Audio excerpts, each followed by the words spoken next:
예, 창세기 5장입니다. 창세기 5장의 소제목으로 누가 이렇게 달았는지는 모르겠어요.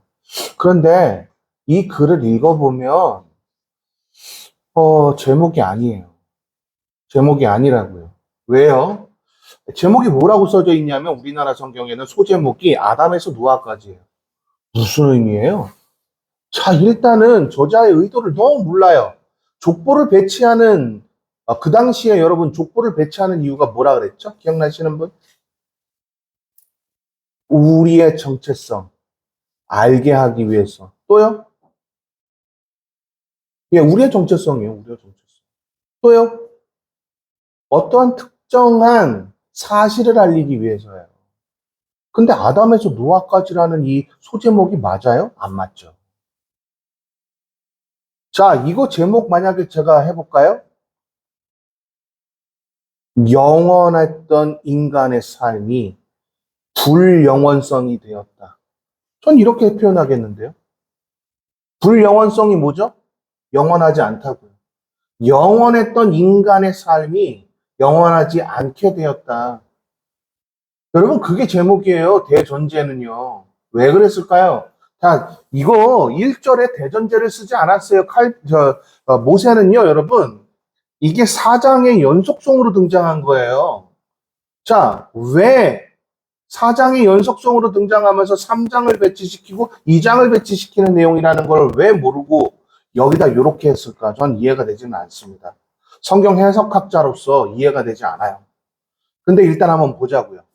아담의 역사에 대한 기록은 이렇습니다. 하나님께서 사람을 창조하실 때 하나님의 형상을 따라 만들었습니다. 라고 얘기하는 이 형상에 대해서 드디어 여러분에게 설명할 때가 왔어요. 형상이라는 이 개념은요, 여러분, 히브리어로, 그때 당시 고대 히브리어로 ጼ렘이라고 합니다. ጼ렘. 아, 하면 안 되나? 히브리어 하면. 그냥 풀어서 할게요, 그냥. 자, 잊어버리세요.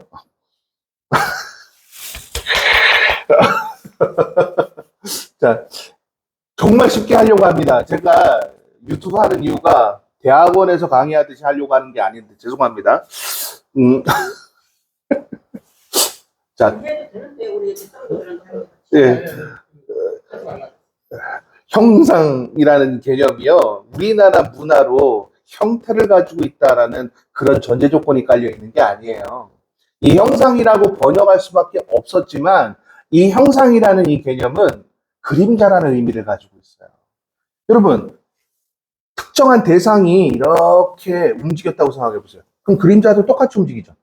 그래요. 그거예요. 하나님의 습성에 의하여 하나님이 움직이는 대로 움직여지는 그런 존재라는 걸 설명하고 싶었던 거예요.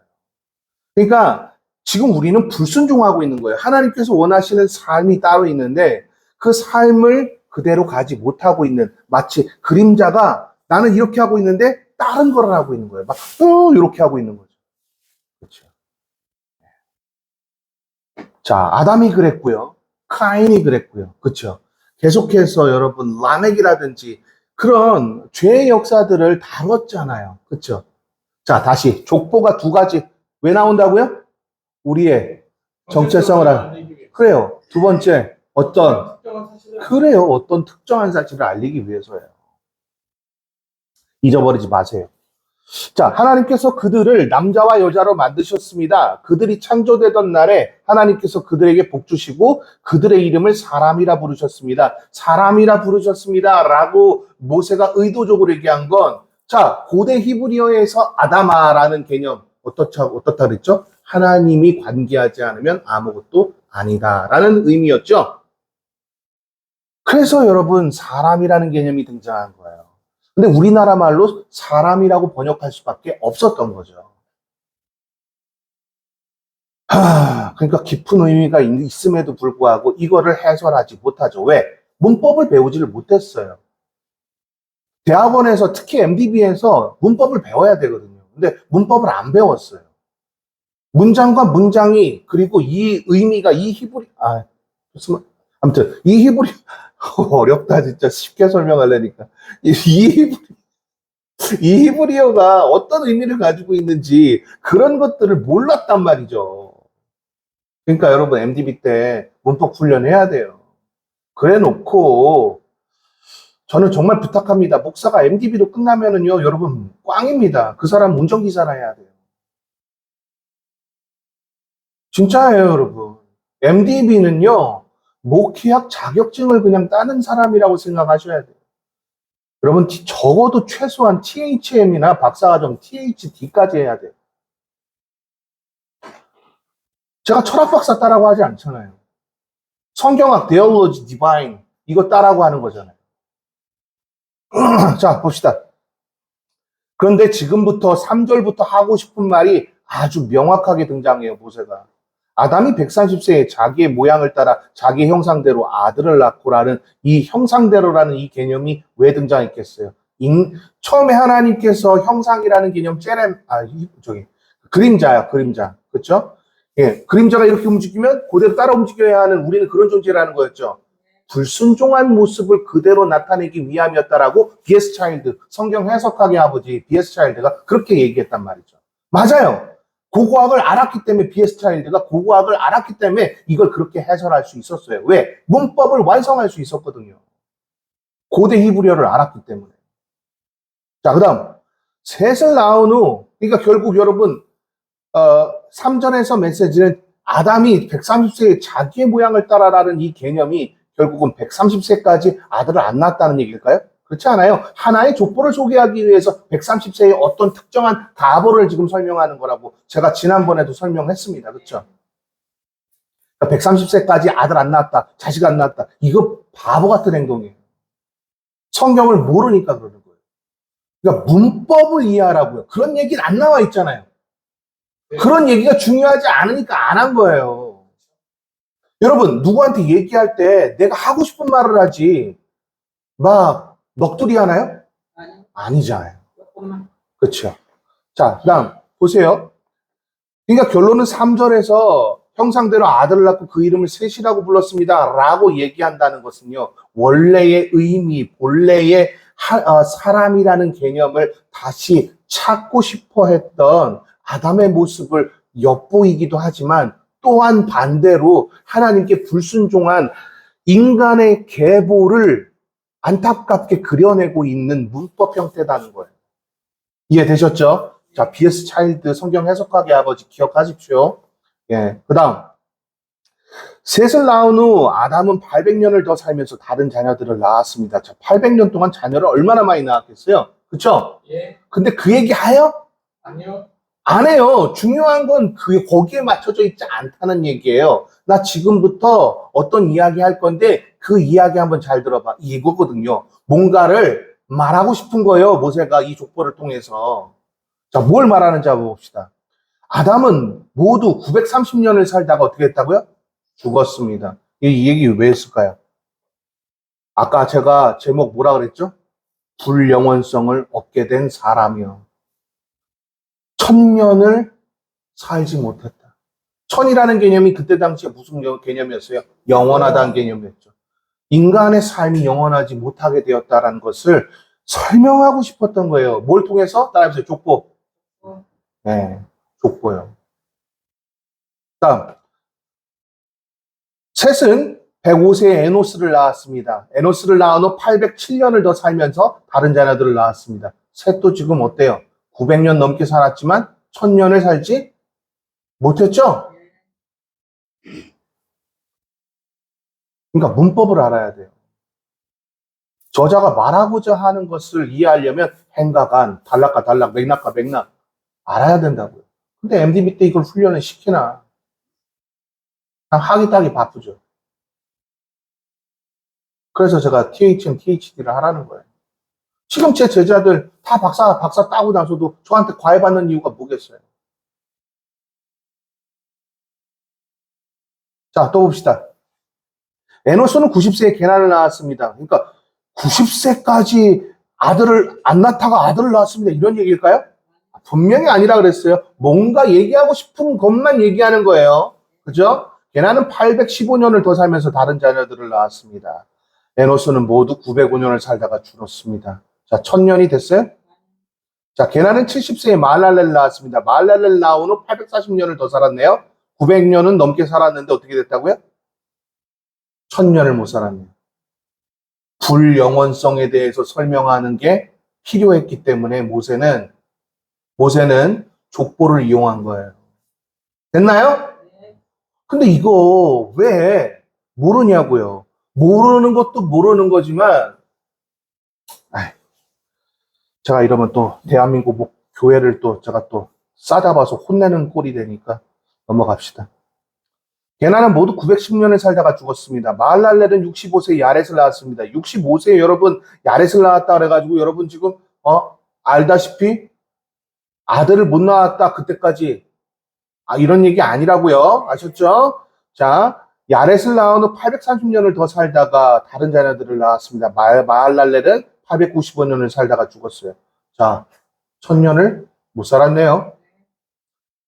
그러면 모세는 계속 이 족보를 쭉 얘기할 거거든요.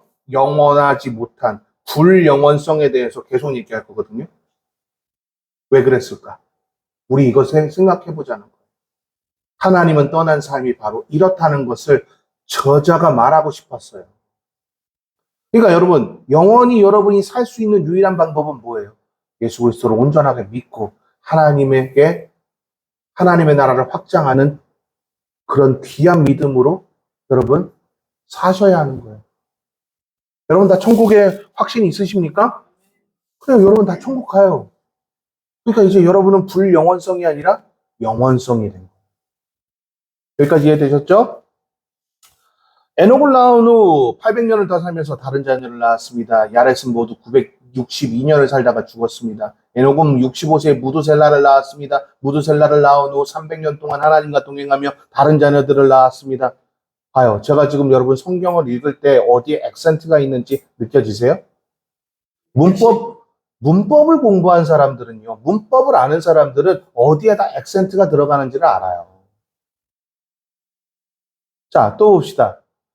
에녹은 모두 365년을 살았습니다. 봐봐요. 액센트가 어디에 나왔을 거예요? 다시 한번 보세요, 여러분.